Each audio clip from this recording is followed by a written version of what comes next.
Ashamaa kafuuni akkam jirtanii kabajamtoota fi jaalatamtoota chaayinaa keenya jalatti argamtan nagaan koo bakka jirtatti isin haa qaqqabu.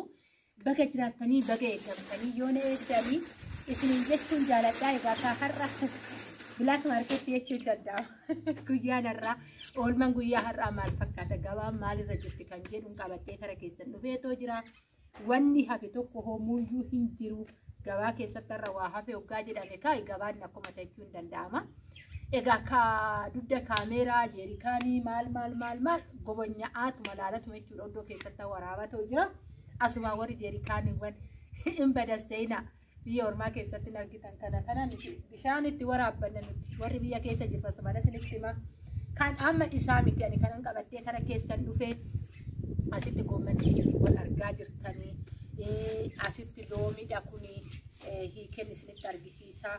Homaa gabaa keessatti waan tokkollee hin ganne shunkurtii fuuldura keessatti argaa jirtanii. Egaa ka ayyaantu irra maal qabdi jechuun keessanii oolu dhumarratti isinitti himaa asitti loomiidha. Loomiin maaliif bitamee hoggaa jettan kenneettoon hojjedhaa asitti burtukaanadha. Asitti burtukaana kenneettoon gatii maalii akka nama gaafatu warri beentee kenneettoodha dhugna. Asitti argaa jirta shunkurtiidha. Shunkurtii adii gatiin isaa meeqan jira ka shunkurtii adii fi shunkurtii diimaan baranan dubbatamu duraan zayitii jedhama. Zayitiin amma galata isaa homaan jedhu asitti sukkaara akka argaa jirtanii ka sukkaarri ka hin dubbatamu kan biyya keenya kun kiiloo meeqa afuridha. Kiiloo afurii bitee kenneettoodha. Kenneettoon gatii qallaayii naman gaafatu sukkaarri meeqan jira asumaan isinitti himaa tolcheen sukkaarri meeqan jira hoggaa jettan bakka jedhee kiiloo 150 bakka jedhe 140 bakka jedhe 115 waan akkasiitti jechuudha goota murteessaadha. Garuu ayyaantu meeqan bittee hoggaa jettanii 115 nan bitee jechuudha kiiloo afurii kiiloo tokkichatu kana isiniin jechuun jaaladha asumarraan isin deema isin ibsaa deema jedhee sanan jechuudha qabadhee kanan gara keessan dhufee kun akkuma jiru meeshaa kenneettu kun loomiin burtukaan kun meeshaalee kenneettooti akka jiruuni kana fudhata jechuudha. Kenneettoon tokkichi yeroo hojjetamu sukkaara tanaan dura kiiloo 2 biteetoo jira walumaa galatti kiiloo 6 kenneettootti naqa maal qabda jechuun keessanis oolu obsaan na dhaggeeffattu isiniin jechuun jaaladhaa. Asitti misira ammoo sagantaadhaaf miti galgala guyyaa gaafasanii misiraan hojjetamee warroonni namaa hojjetan misira wanne nyaachisna waan ta'eef jechuudha. Misirri kiiloo meeqa hojjetan kiiloo 150dha. Kan asitti immoo timaatimii argattanii timaatimii tokko isaatti jira. Egaa filattanii bituu dandeessan timaatimii barittuu fi malee koottaama bitadhaa jechuufi miti gaafa biyya keessaa arganti koo nama gammachiisa. Timaatimiin kiiloon 40 jira isiniin jechuun jaaladha. Asitti immoo kaarotiidha akka argaa jirtanii kaarotiin kiiloon meeqan jira jechuu dandeessanii kiiloon isaa birrii 60 jechuudha. Kiiloon birrii 60 akka argatanii ulfaata ka birrii 60 gaafa bittu kiiloon akkana taati kanumaadha jechuudha. Kiiloon kanuma kana isiniin jechuu jaaladha. Kana dinnichaadha bakka kanatti kan argaa jirtanii. Dinnichi immoo kiiloon meeqa jechuu dandeessanii gabaan biyya keenyaa ka dhugaa ni ulfaata si dubbisiisa. Walumaa galatti meeshaa hin banne hin tortorre gaafa binnee fayyadamnu nutti guddate jenna. Wanna hin mul'anne wanna akkanatti gadi nyaatamu guyyaa tokkicha sagantaa wayii hoggaa qabaatte maal akka baastuun isinitti hima jechuudha. Dinnichi kiiloon birrii 45dha jechuudha kiilooni.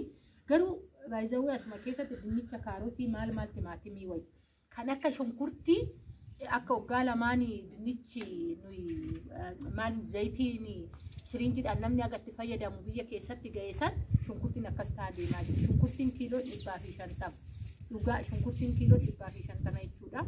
Shunkurtiidha biyya keenyatti kan baay'ee akka zayitii sanaan dura biyya jibbisiise.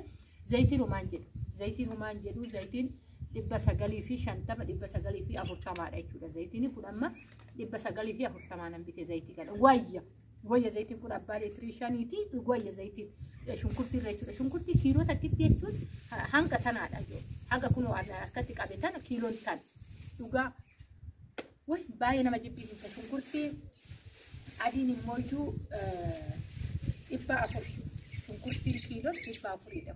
Shunkurtii adiin jechuudha.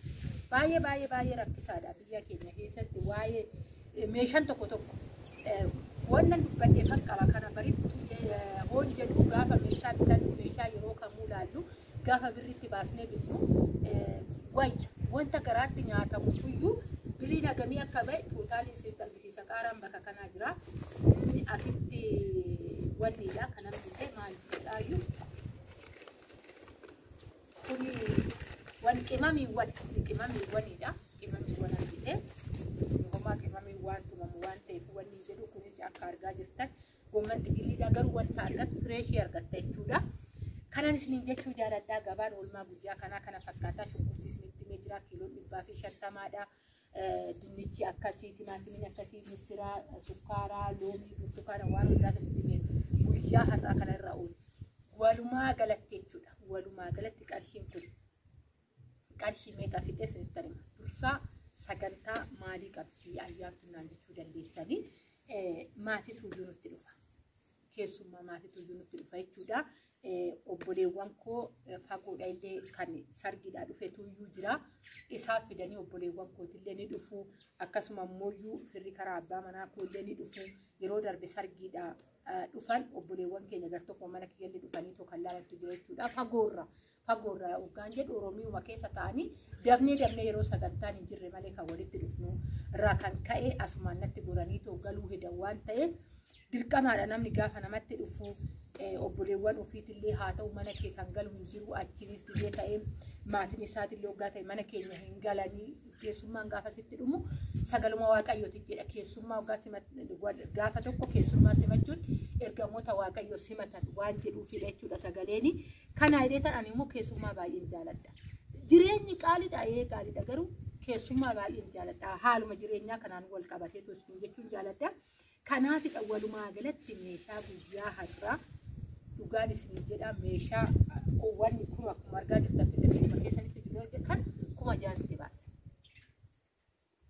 qabeenya irraa miti hir'uu irraa hin baasee jiru namni biyya keessatti amma yoo jireenya jiraatu guutuu keetirraa miti kan baastu hir'ina keetirraa jechuudha kan itti fayyadamtu dirqamaadha hawaasa keetii nageenyaan hin dhufnees ilaalla jechuun namni dhukkubsateetu dhufee si gaafatanii jedha jireenya dhufeeta si ilaala gaafa jedhu immoo iyyuu hir'ina keetirraa baastee keessummaa simachuu qabda jechuudha hir'ina irraa baasee waan hir'uurraa baasee tanan keessummaa simachaatoo jira jechuudha sagantaa isaa hanga dhumaatitti qophii isin biraan hanga akkaataatti qopheessuun akkaataa keessummaa itti simatamu hundaayyuu hojii isaa waan hojjetu hunda wanni isin jalaa dhokatu hin jiru har'a kan meeshaan manaan ga'e isinitti argisiise qarshii 6,000 jiru biyya keenya keessatti wanta biraa homaa miti wanti nyaatamu guutee jira biyya keessa jechuudha garuu qaala'iinsa isa waddada wuddii isaa baay'ee rakkisaadha isiniin jechuun jaaladha haa ta'u malee immoo namni nama walitti dhufa inni guddaa nagaadhaan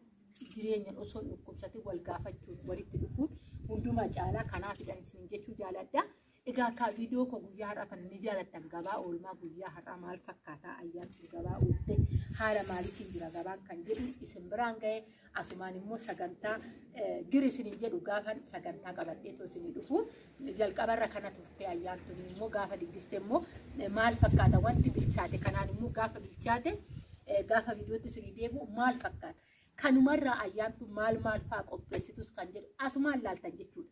Garuu qarshii kanatu itti bahee wanta kamnu nan hojjedha wootte bakka tokkotti walitti naqxee aynata tokko bichaa hojjedha. Garuu immoo ati sammuma kee kanarraas waan lama hin hojjedha kanumarraa isinitti argisiisa jechuudha. Asirraas waa lama ni hojjedha. Asirraas waa lama ni hojjedha. Hunda isaatu yeroo qabaadhe taanaan waaqayyo nagaa nu godhe taanaan hunda isaatu akkaatuma kanarraa akkamitti akka qopheeffamu hundaayyuu isin biraan hangaa bakka jirtatti nagaa naataa baay'een isin jaaladha baay'een isin kabaja viidiyoon kun waggaa isinitti tolu laayik sheer gochuun dagatinaa hiriyoota keessan biraan illee gaa turtiin afaan gootaniif hedduu tokko galatooma ammas viidiyoon keenya ittuma fufaa torbee kanaa haala maaliitiin akka hojjennu mana keessattis immoo kanuma kanaan binne kan akkamitti wal qaqqabsiisne waan bareedaa namni soggaa nyaatu appitaayitii isaatiif akkasuma immoo waan nama hawwatus kan ta'u akkamiin hojjenna kan jedhu walumaan irra turtiinaaf qabaadhaa baay'ee